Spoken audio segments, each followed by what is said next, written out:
Hey everybody, my name's Aaron Sorensen. I'm the Vice President of Global Quality at doTERRA, and I'm excited to talk to you today about Cptg, Certified Pure Tested Grade, and what it means for doTERRA and why you should be informed about it and what it means for you and your teams. Now, one of the first questions that comes to mind for people is that we want to make sure you know first is, what is an essential oil? Now, an essential oil is part of a naturally occurring process in many plants. Essential oils are made by many plants to help protect them in a lot of ways. It takes a lot of energy for the plant to produce this, so there's needed benefits that come from the essential oils that the plants get. It can help attract pollinators. It can deter insects and other things that would harm the plant, but it does also provide a lot of unique properties for people and other things that want to use the essential oil. So let's talk about why purity matters in an essential oil, because we've all heard that there's a lot of adulteration that takes place, and I'm going to talk a lot about that today. But one of the main reasons that I think it matters is because as we use these in our families and we use them to help our health and other benefits, we want them to be as Mother Nature intended. And there's a lot that happens in the brokerage industry, in the essential oil industry as a whole, that things are added and taken away from what Mother Nature naturally produces.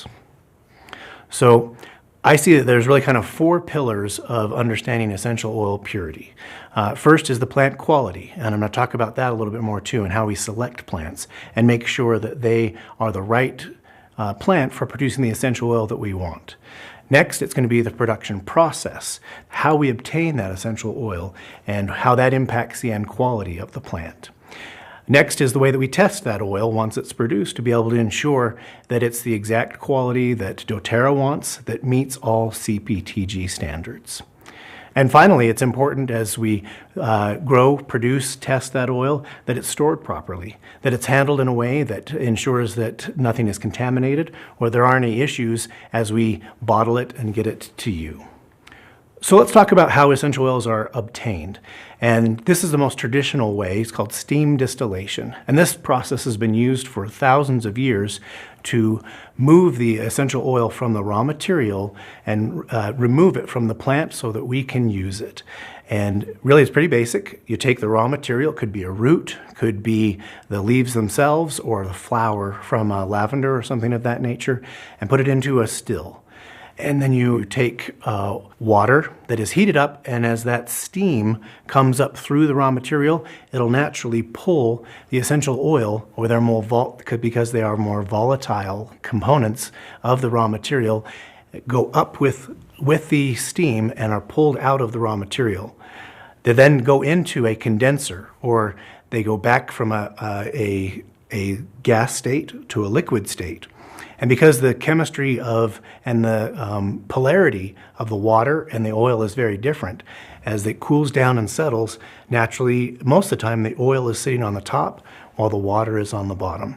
Pretty simple process, but this has been used for thousands of years and is still used today as the main way that we get essential oils.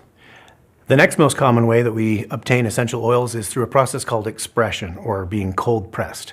Now, this almost exclusively applies to citrus oils, where we'll take the rind of the citrus fruit and it's pressed, and this happens in a variety of ways. But as you push on the rind, the physical force will push the oil out of the rind. And so it's not heated up. It's a little different. It's quite a bit different from the traditional steam distillation, but this is also a very common way that essential oils are obtained. So if you hear the term expression or cold pressing, that's what we're talking about, and it's usually associated with with citrus essential oils. Now, one final point that I wanted to talk about, and it's not technically an essential oil, but I'm sure everyone's heard a lot about extracts and different things like that. And there's a variety of ways to obtain an extract. And it could be done through CO2, through alcohol, through hexane. There's a variety of solvents that are used, and this solvent is run over the raw material, and that solvent then pulls the essential oil, along with other things, out of the raw material and then dried off, and what's left is this extract. Now you got to be careful. There's a lot of different ways to perform the extraction. Sometimes harmful chemicals could be used. It can be dangerous depending on the pressures involved with this extraction process. But certainly extraction is another way to obtain some of those natural raw materials, terpenes, essential oils from a variety of raw materials. Now, a minute ago, I talked about 4 pillars of some of the things that we pay attention to in the Cptg process. One of those was plant selection. So I wanted to give a couple of examples of why that's important. You can see one of the pictures here is from a nursery in Hawaii where we're taking Kona saplings, in Kona, we're taking saplings of koa and propagating them so that they can naturally resist different funguses and other microorganisms that are attacking the koa trees. Some of these plants naturally produce a resistance to these fungus. And as we find which saplings have that natural resistance, we'll then propagate those plants so that there's no chemicals need to be used and there's a natural resistance to fighting off different microorganisms. Now, another example would be basil. If you just ask for a basil plant, there's a wide variety and chemotypes that you could end up with that have vastly different chemistry. In this example, I know it's hard to see, but there's a variety of different basils that are commonly used. One's a methylshavicol type, one's a linalool type, and one's a camphor type. So just asking for a basil oil, you could get a very different chemistry if you're not specific and don't know precisely what you're looking for. Now here's another example with lavender, which I know we're all very familiar with. This is in a field where there's 2 types. It's just commonly called a white lavender and a blue lavender. And the white lavender grows larger and is a lighter color, and it actually has a higher yield. And the blue lavender is a little smaller and has a lower yield. And because of those yields, there are different prices for them, but they do also have a distinct chemistry. And depending on the end use of what you want to use that lavender for, there is different chemical properties that you'd want to be mindful of. And the doTERRA takes into consideration as we grow and harvest and source all of our lavender essential oil. So another important aspect is in our global sourcing is being at source and working with the right people who have the right knowledge and are committed to producing pure and potent essential oils. And that's taken a long time. And doTERRA has spent more than a decade establishing relationships with these people that in some cases have been doing this for generations. And we work with them, we trust them, and it's a very cohesive and a great partnership that we establish with many of these growers and producers throughout the world. So that second pillar that I talked about is more focused on the production and the distillation. So again, how we obtain the essential oil. And that's an important part of getting the right quality of essential oil and ensuring that it meets all of our needs and is Cptg. And there's still a variety of ways that this happens. There can be the most sophisticated, where it's almost entirely automated in more first world countries, even down to where there's a lot of individual stills that use even fire to continue to heat. Now, when done properly, either one can produce the right quality of essential oil. But it still is fascinating to me that we can do things the same way, but as technology continues, we can also maintain that high quality essential oil that we're looking for. So let's talk about, and we'll get into the testing side here. And this also brings in a little bit of how ensuring the proper storage. So let's talk about contamination. Now, contamination is different than adulteration. Contamination just happens when there's an accident. Something unintentional takes place, whether it's something got into the still that shouldn't have been there, something was in the container that was used, or oftentimes it's lack of knowledge about the type of container that should be used with essential oils. Like if you use a traditional water bottle or a soda bottle, those are low density polyethylene, and the essential oil will leach the plastic out of that and it'll be in the oil. And that's a very dangerous and toxic contamination, which we take great lengths to ensure that doesn't happen. There's also different things that naturally occur in the oil, whether it's sediment or different waxes and things like that, that can be removed. We would still consider it a contaminant, but we can remove it and ensure that it's still a high quality oil. Now, let's get into one of the main things that a lot of people want to talk about, and that's adulteration. Now, this is absolutely done on purpose, and there is a lot of motivation. It's entirely financially motivated to adulterate an essential oil. And really, that's adding things to an essential oil to increase the yield, to doctor or change the chemistry of that oil, and it does produce an essential oil that you can make a lot of money of if you try and sell it as a unadulterated essential oil. And this happens very, very commonly in the industry. So let's talk a little bit more about adulteration and talk about the ways that adulteration commonly takes place in the industry. And I'll touch on 4 of them, but there are many, many more. It continues to get more and more creative. So one of the first ones is to simply add a carrier oil or vegetable oil. And this happens even at the farmer level, where you can take a small amount of castor oil or some kind of cheap vegetable oil and add it to the essential oil and increase the volume that you have. Now, this often fools labs because of the heavier nature of the carrier oil. Traditional GCMS, if you're not looking for it, doesn't see this, and it still looks like a pure essential oil. So this one is ubiquitous in every type of oil and does happen very commonly. Now, the next step is adding synthetics to the oil, and I break this off into, there's 2 different parts. So in the synthesis, you can take petroleum-based byproducts.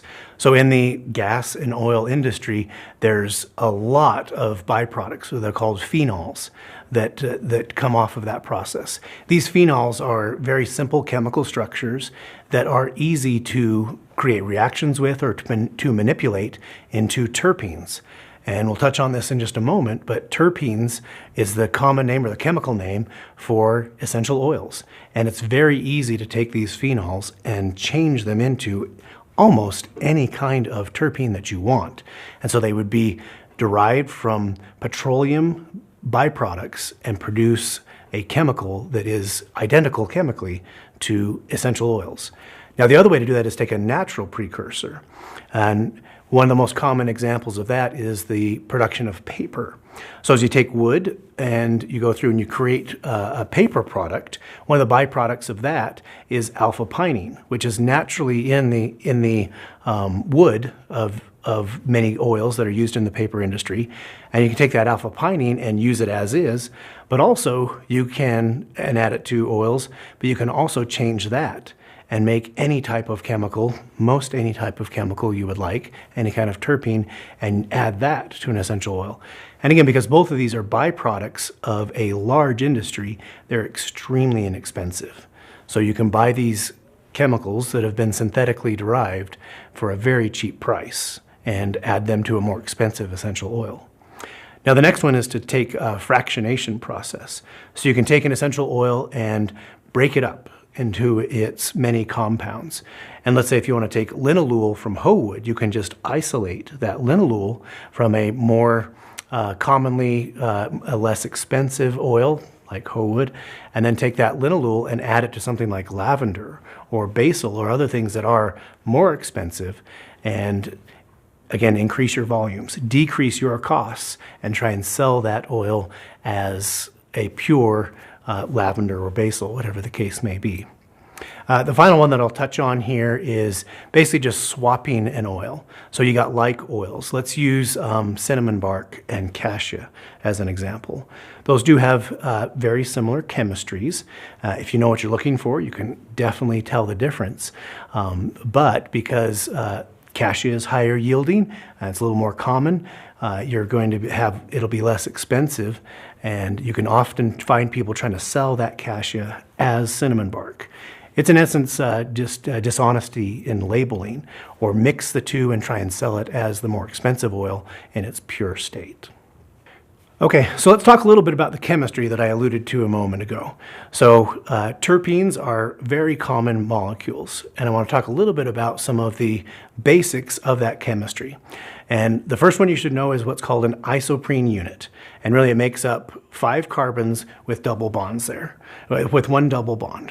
And that's the core of all of the terpenes and basically make up the almost the entirety of all essential oils.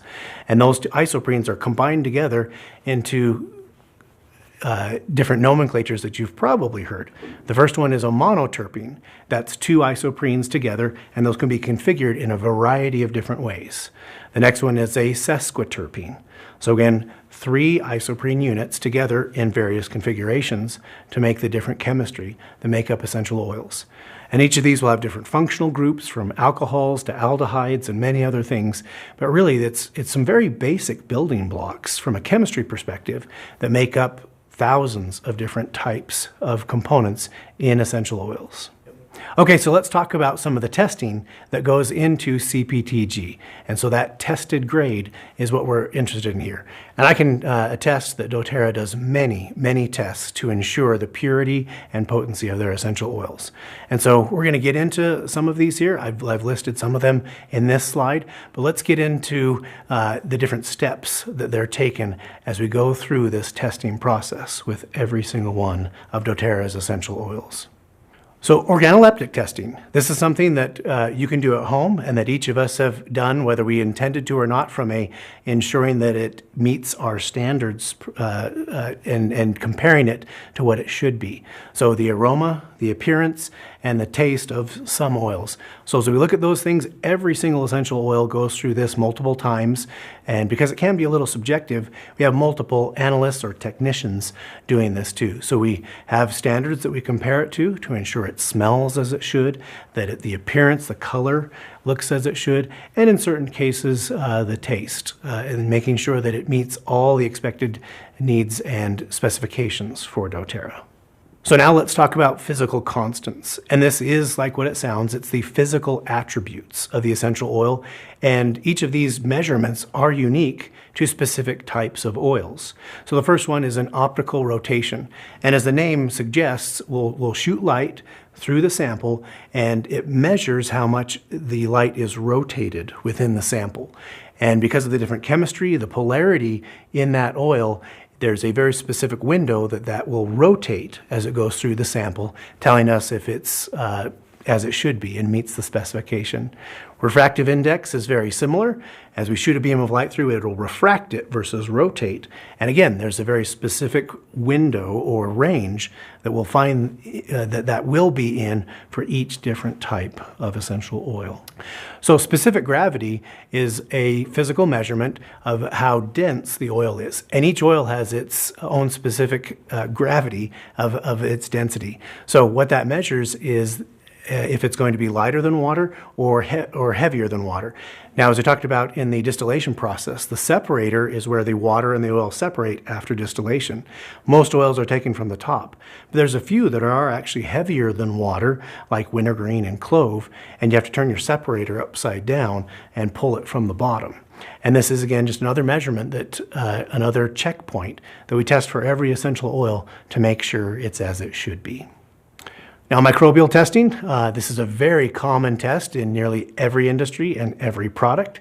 It's a little unique to essential oils, where nearly every single essential oil is so antimicrobial that this is a pretty boring test for our analysts.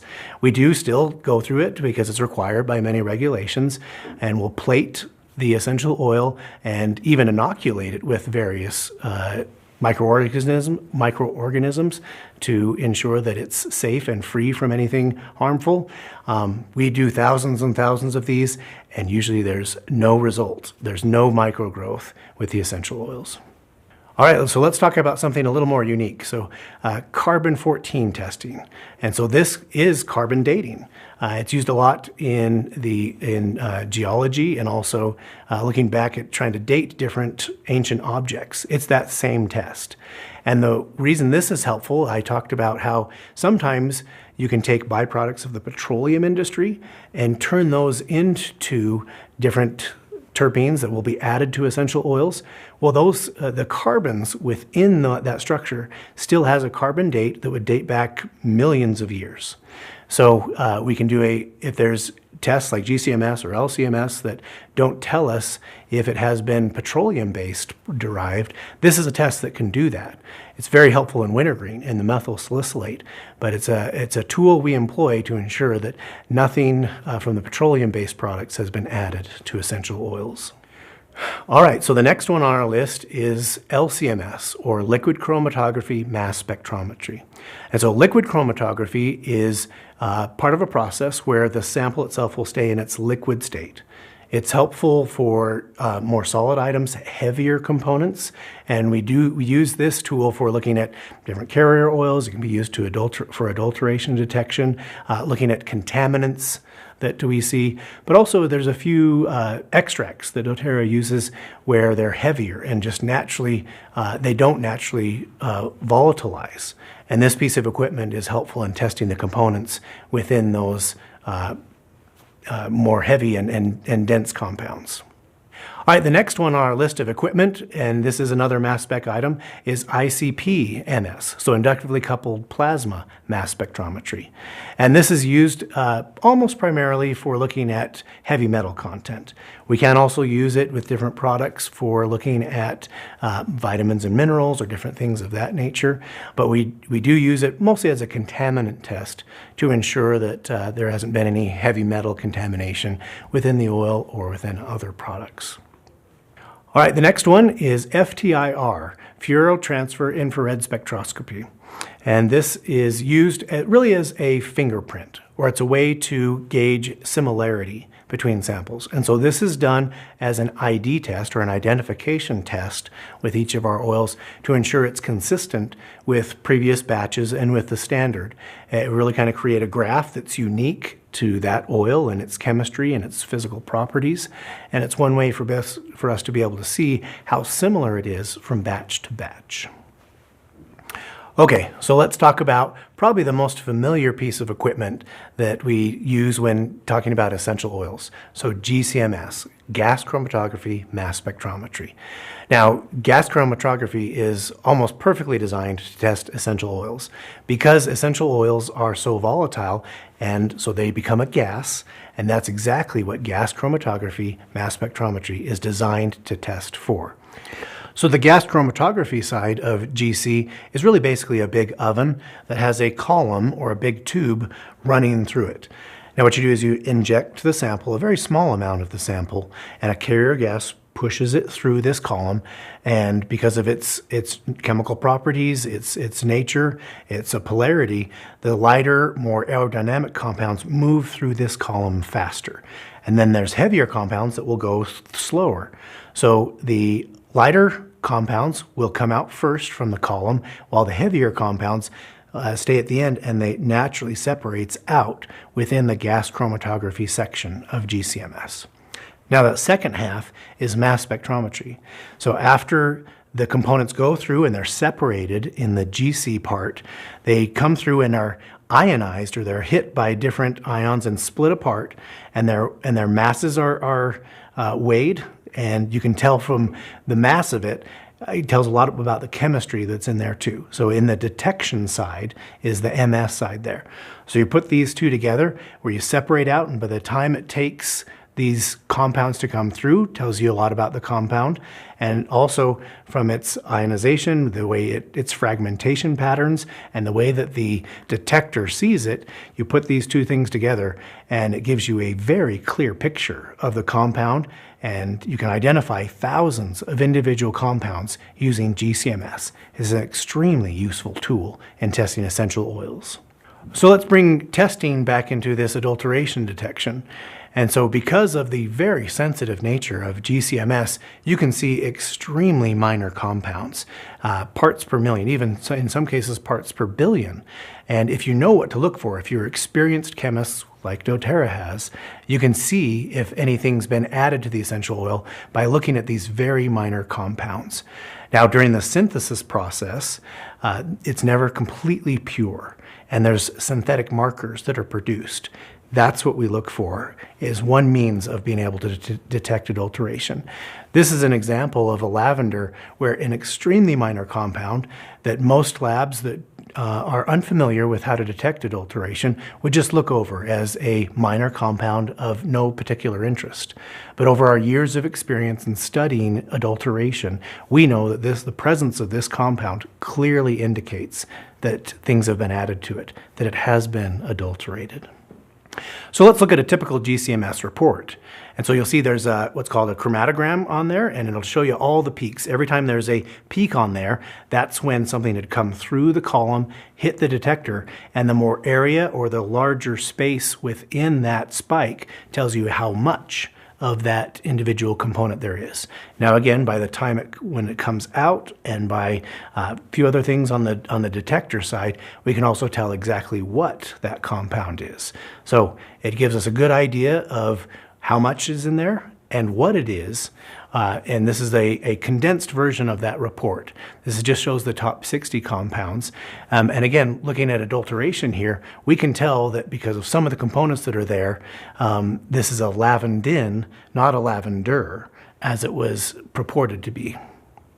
So one of the main things I hope that you've gathered from our talk today is that Cptg is many, many things.